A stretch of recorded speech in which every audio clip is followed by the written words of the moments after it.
अस्सलाम वालेकुम।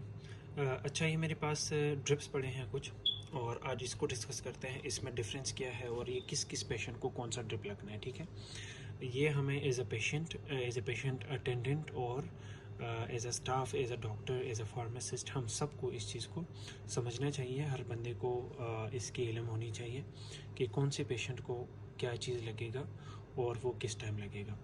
ये सबसे पहले मेरे पास है नॉर्मल सलाइन। ठीक है, नॉर्मल सलाइन इसमें अंदर मौजूद है सोडियम क्लोराइड 0.9%।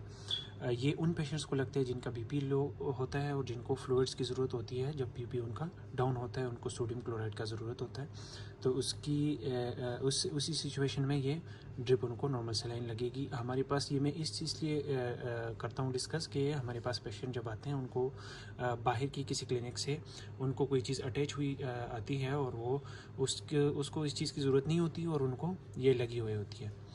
तो हमें एज आ पेशेंट अटेंडेंट भी ये चीज़ देखनी चाहिए कि हमारे पेशेंट को क्या लग रहा है और किस हालत में लग रहा है। ठीक है, तो ये इस तरह हो गया। फिर उसके बाद ये है आरएल, रिंगर लेक्टेट। इसमें सोडियम क्लोराइड भी है, इसमें कैल्शियम क्लोराइड भी है, इसमें पोटाशियम भी है।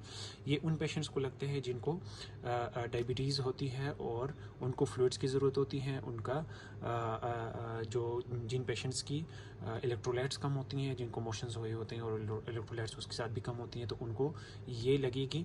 ये जो है, ये जो हाई बीपी वाले पेशेंट्स हैं उनको यही लगेगा।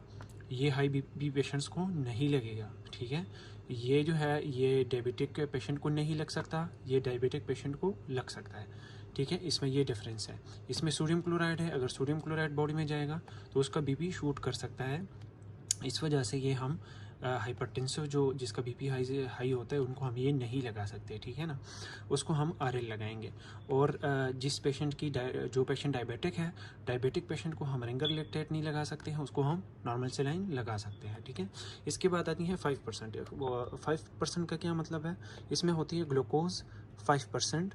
और ये उन पेशेंट्स को लगता है जिनको ग्लूकोज की ज़रूरत होती है, जिनको जो ओरल इंटेक उनका नहीं होता।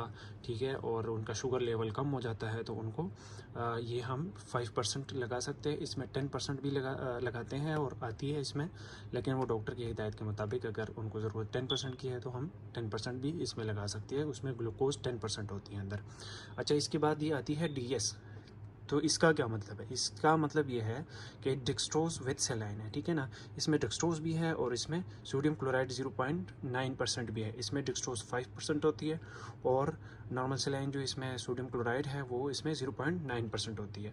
ये उन पेशेंट्स को लगता है जिनका जो शुगर लेवल भी कम होता है, उनका बीपी भी लो रहता है, तो उन पेशेंट को दोनों चीज़ों को ऊपर लेके आने के लिए ये हम उनको ये फ्लूइड्स लगाते हैं। ठीक है ना, इसमें जो ये वाली है इसमें आरएलडी भी आती है। आरएलडी का मतलब ये है कि उसमें रिंगर भी होगा और उसमें डेक्सट्रोज भी होता है। तो जिन पेशेंट्स को डेक्सट्रोज की भी ज़रूरत होती है, उनको इलेक्ट्रोलाइट सोडियम क्लोराइड और ये कैल्शियम क्लोराइड और पोटाशियम क्लोराइड, इन चीज़ों की ज़रूरत होती है, तो उनको आरएलडी भी लगती है। ठीक है ना, तो हमने इन चीज़ों का सबका देखना है। अब ये जो चीज़ें हैं ये दोनों डायबिटिक पेशेंट को नहीं लग सकते क्योंकि इसमें डेक्सट्रोज अवेलेबल है। तो डेक्सट्रोज हम डायबिटिक पेशेंट्स को नहीं लगा सकते। ये चीज़ें हमें समझना चाहिए। ठीक है, और इन चीज़ों को हमें ध्यान से लगानी चाहिए पेशेंट्स को। कभी कभी हाई पेशेंट्स को ये लगी हुई होती है, कभी डायबिटिक पेशेंट्स को ये लगी होती है, ये लगी होती है। इनका ये जो सभी चीज़ें हैं ये इसको देख के तरीके से पेशेंट को मैनेज करना है और पेशेंट को लगानी है।